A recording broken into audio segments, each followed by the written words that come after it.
My name's Ariel. I am an esthetician here at Progress MD. I have been in the industry for about 10 years. Skincare is one of my big passions in life. I love it. I love doing facials and all the other treatments that are involved in that.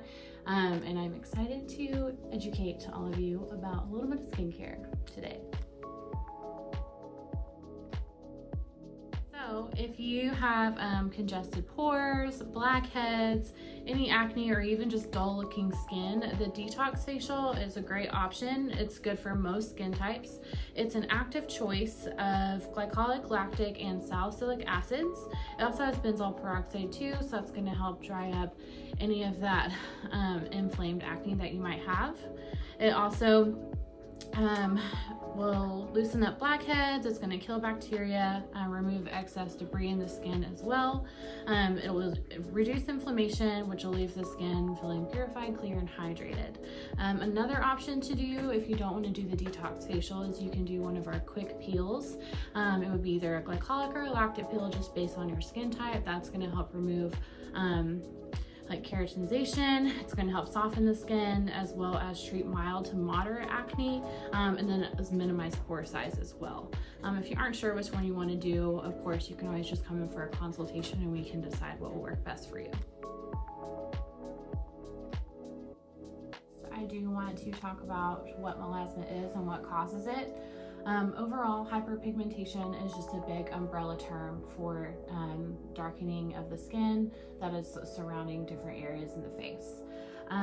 Although there are different types of hyperpigmentation, it can be caused by other factors such as acne scarring, medication, inflammation from other conditions, and then of course sun exposure, which is the main one. The two main causes of melasma are radiation, whether it's UV light, visible light, or infrared or heat. Okay, with UV and infrared radiation, the sun is key in making melasma worse. Melasma is identified by location, usually on the cheeks and the chin, upper lip, and then temples. It's also usually symmetrical, so that's a way you can kind of tell whether it's just hyperpigmentation or melasma. The best ways to treat melasma is probably a combination of treatments, including a strong SPF every day. That's going to be a big one, as well as brightening agents such as hydroquinone. A lot of chemical pills have hydroquinone. Right now, some of my favorite pills are VI pills that we offer here in the clinic. We will usually see results with just one pill. Sometimes it will take 3 to 6. So kind of just to sum it all up, proper home care, staying out of the sun, and then starting with VI pills would probably be the best bet.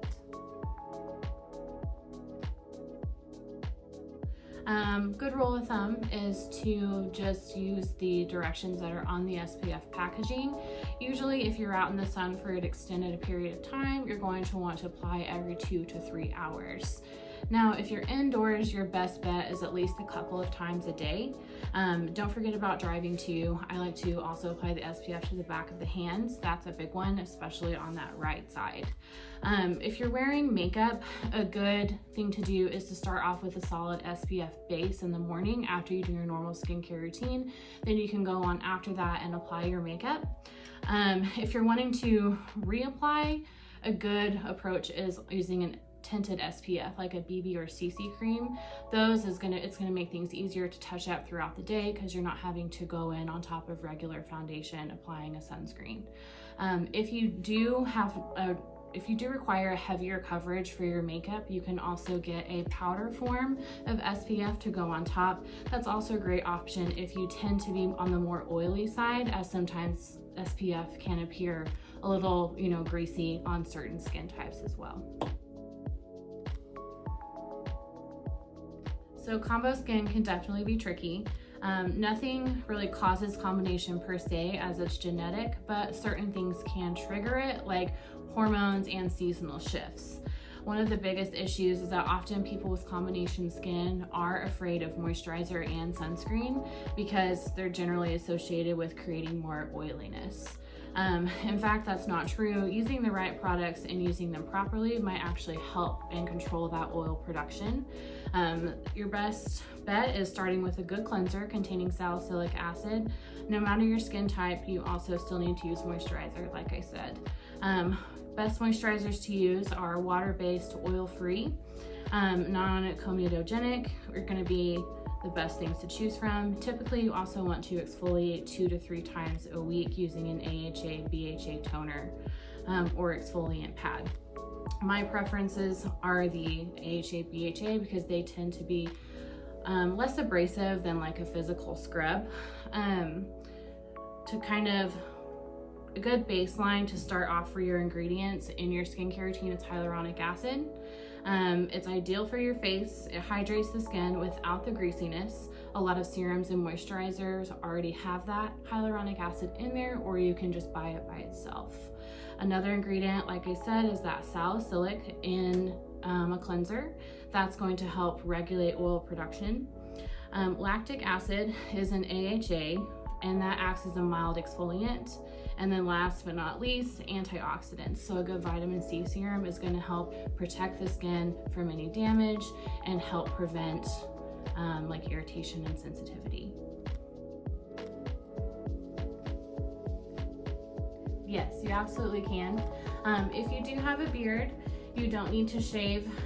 Even if you like to have a slight stubble, definitely you don't need to shave before that either. On the contrary, it's a great idea for a facial if you do have a beard to not shave, because all those products are actually going to be really great for that hair too. It's going to help soften and condition everything too, and it feels nice with the steam with the hot towels. If you would like to shave beforehand, just make sure you do it the day before your facial. Don't do it the day of, because that could make you prone to irritation. So it's best again to wait like 24 hours before loading on all those topical treatments.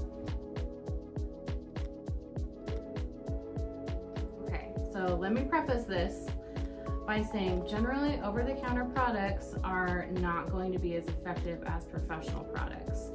I'm probably about to call some of you out right now. You know you are, but there's not enough of that effective ingredient in those products to really make that huge of a difference. Another reason over-the-counter's main ingredients are synthetic oils and waxes, which don't really hydrate or penetrate the skin. For example, Neutrogena has a hyaluronic boosting gel moisturizer that is mostly silicone.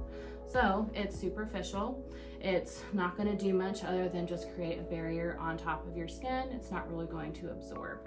I also want to mention cosmetic grade products. Some of the most popular ones are going to be Clinique, Lancome, and Estee Lauder.